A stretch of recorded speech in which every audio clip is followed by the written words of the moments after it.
So he has been writing some very thought-provoking books.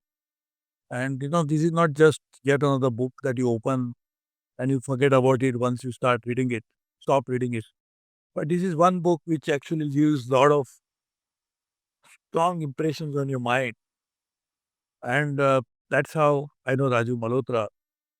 And like, for example, a physicist who worked all his life in that field, then someone who really worked on algorithms and he really tried to work on that ideas.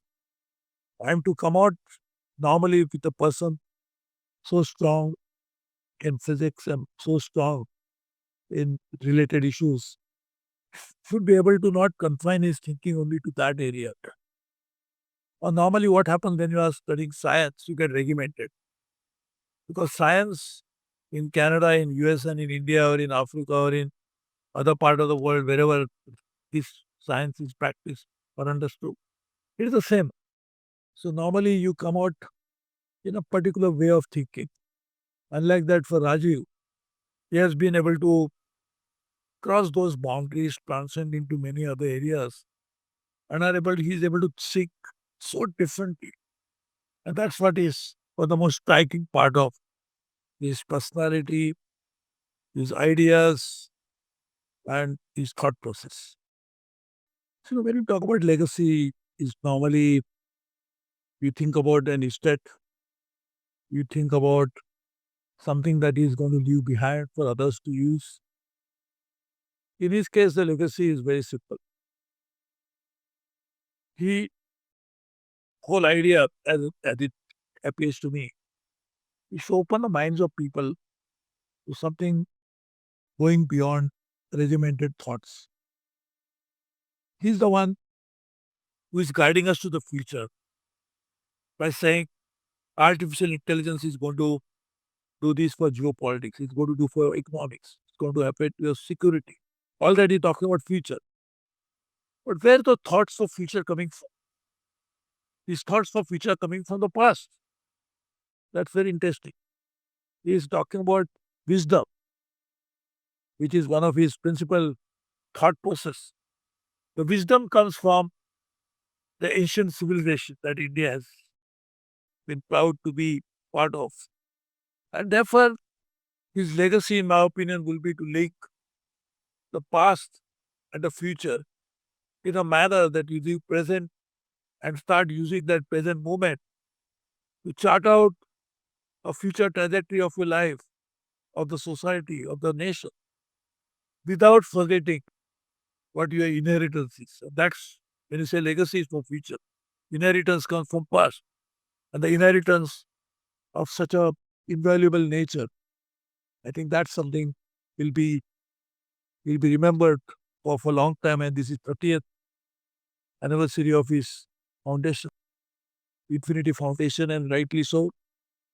His legacy will be infinite, like the Infinity Foundation. And his real life will be that he has put people thinking on a strong foundation. So infinite ideas on a strong foundation is Infinity Foundation. So, this is all, see, the societies are made, consist of so many different people.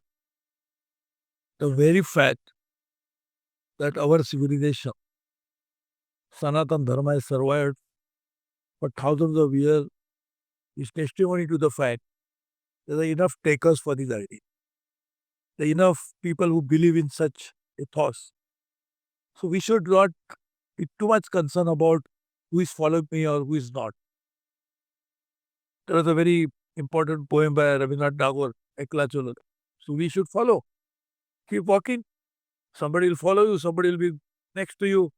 Even Mahatma Gandhi, when he launched his freedom struggle, he didn't worry about first enlisting the supporter, then he'll start the freedom struggle. He started working on it. So that's how it should be.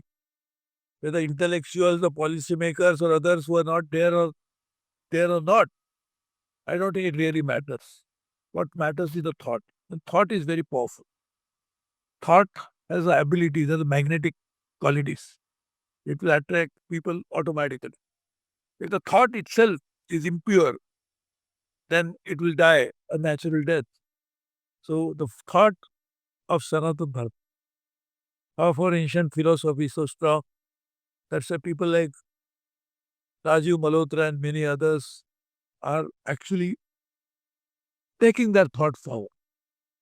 So I'm very thankful to them. And this eternity will continue like infinity foundation. We think academics is a separate space, policy making is separate space, intellectuals are separate space. They come from the same source.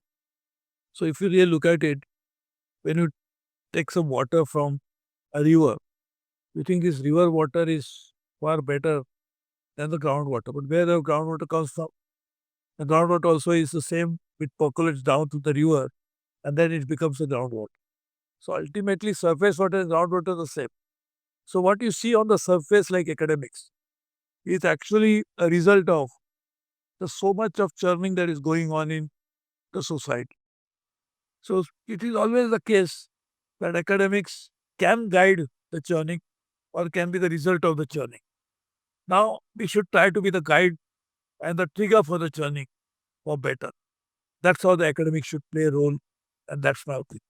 Everybody should read his books. Libraries should be reading it. People should read it. And nowadays, to read, you don't have to go to the library or you don't have to go to the university. You can actually download a book and read it very easily. So I think that's how it should be. And therefore, the whole traditional idea of book, reading in a library, reading in a university has undergone a sea change. But reading is important. And I think if you read, then only you'll survive. That's what I believe in. I keep reading all the time. Firstly, I always wish him well so that he'll use long enough to keep guiding the humanity, to keep sanity in the minds of people, to keep them on the right track, and also ensure that distractions are properly neutralized.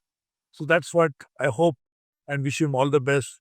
And I really congratulate him for this long 30 years of journey as an institution and his long 75, 76 years. I don't know the exact age, but the sage and age, not necessarily is important. So age goes with the sage. Sage is not known by the age.